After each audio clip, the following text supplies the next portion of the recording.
Analisti dhe njohësi i mirë i çështjeve politike në vend, Xhelal Neziri thotë se Maqedonia e Veriut nuk mundet aq lehtë të vendosë për ndryshimin e trasesë së korridorit 8, pasi që ai është interes më i madh se sa individual apo partijak.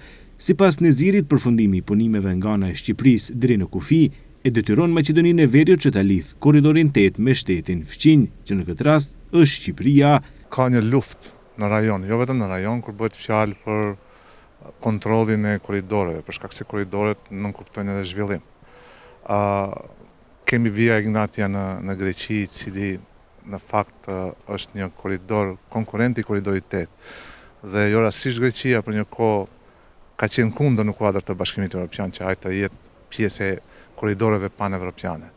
Pastaj edhe Serbia ka interes që korridori 10 që lidh Beogradin me Athinën të jetë më funksional dhe më operativ e jo të ketë konkurrencë në korridorin 8. Dhe pikërisht kjo luftë e korridoreve ka bërë që sot, edhe nëse është i vërtet pretendimi se UNESCO-ja ka dhënë një rekomandim që të ndryshohet traseja, megjithatë nuk është një lajm aq i besueshëm. Me sigurisht duhet dalë edhe vetë UNESCO të deklarohet se lidhur me këtë çështje se vërtet është ashtu siç e thot kryeministri, për shkak se duket se opinioni nuk beson te kryeministri kur bëhet fjalë për korridorin 8 dhe sheh prapavi në devijimin e vijës ka duhet kaloj ky korridor. Megjithatë, unë mendoj se për të ndryshuar trasen nuk është vetëm UNESCO-ja këtu faktor që vendos, është edhe Shqipëria. Nuk mund ta dërgoni ju korridorin diku në fund të Ohrit, të qenit Ohrit, ndërkohë që Shqipëria i ka përfunduar tashmë punët në pjesën midis Strugës edhe Kërçovës, pra aty ku është dashur që të jetë korridori 8, dhe tani si do të lidhet ai korridor. Pra nuk ai korridor ka kuptim vetëm nëse ka vazhdimsi nga Durrësi deri në detin e Zi. Andaj edhe mendoj se pa një koordinim me Shqipërinë nuk mund të ndryshohet dhe nuk besoj se do të ndryshohet, pa marrë parasysh tendencat eventuale apo edhe interesat eventuale që kjo qeveri i promovon në lidhje me korridorin 8. Por megjithatë them se ky korridor është një korridor shumë i rëndësishëm jo vetëm për Bashkimin Evropian, është i rëndësishëm edhe për NATO, për shkak se mundson një operabilitet midis dy krahave të NATO-s, pra krahut lindor dhe pjesës Adriatikut. Dhe ky korridor natyrisht se nuk është vetëm në kompetencë të qeverisë së Maqedonisë. Qeveria mund të ketë dëshira, mirë po realiteti do të jetë krejtësisht ndryshe besoj. Nga ana tjetër, sa i përket politizimit jashtëmasit të çështjes së provimit të jurisprudencës, Neziri thotë se praktika e mosbatimit të ligjit nga ana e ministrit të drejtësisë është një dukuri jo e mirë, pasi që shkakton nxitje edhe te funksionarët tjerë shtetëror për mosbatim të ligjit.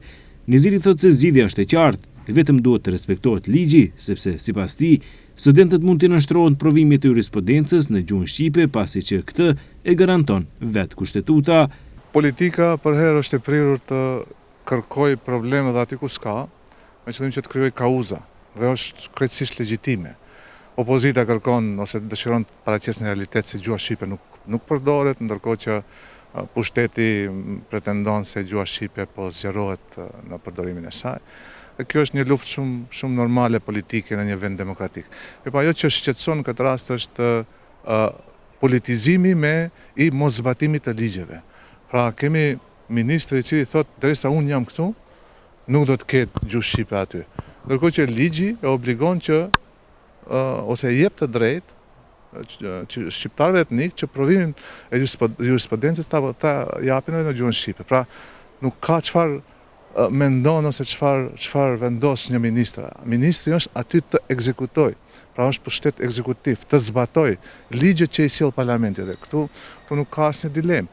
Kjo mendoj se është shqetësuese dhe kjo pastaj mund të krijojë edhe probleme tjera. Pra nëse ministri nuk zbaton ligjin atje, një funksionar tjetër nuk do të zbatojë një ligj tjetër diku, dhe tani do të kemi ne një shtet i cili do të udhëhiqet nga një anarki, nga vullneti individuali funksionarëve e jo nga ligji. Pra nuk do të kemi shtet ligjor, shtet të së drejtës, por do të kemi një lloj autokracie ku disa figura do të vendosin se si do të zbatohet ligji. Dhe kjo është në kundërshtim me ato që vendi aspiron të jetë me objektivin për të bërë pjesë e Bashkimit Evropian, ku ligji është mbi të gjitha, ku ligji nuk një është ministër, është drejtor, është qytetar i thjeshtë, është bujk, pra vlem njësoj për të gjithë, dhe ne dëshirojmë bëhemi pjesë atje, ndërkohë që kemi këtë realitet këtu që e kemi. Pra nuk është çështje vetëm më e shqiptarëve kjo, është çështje e shtetit ligjor, zbatimit të shtetit së drejtës, por edhe të vlerave evropiane. Pra barazia është një vlerë themelore evropiane. Pra nëse ne dëshirojmë bëhemi pjesë e Bashkimit Evropian, ne duhet të krijojmë kushtet që të gjithë jenë të barabartë në këtë shtet. Pra është po ashtu një politizim i panevojshëm, i cili mendoj se është në kuadër të një fushate parazgjedhore të nisur më herët, ose një fushat që nuk ka përfunduar nga 2024. Qëndrimet e Xhelal Nezirit theksojnë rëndësinë e respektimit të interesave strategjike dhe ligjit në Maqedoninë e Veriut. Ai argumenton se korridori 8 është një projekt me rëndësi të madhe shtetërore dhe rajonale, i cili nuk duhet të ndigohet nga interesa të ngushta politike, sidomos duke pasur parasysh përparimin e Shqipërisë në këtë drejtim. Në të njëjtën kohë ai kritikon politizimin e çështjes së provimit të jurisprudencës dhe mosbatimin e ligjit nga institucionet, duke theksuar se respektimi i ligjit dhe i të drejtave kushtetuese, përfshirë përdorimin e gjuhës shqipe, është thelbësor për funksionimin e drejtë të shtetit dhe për besimin e qytetarëve në institucionet publike.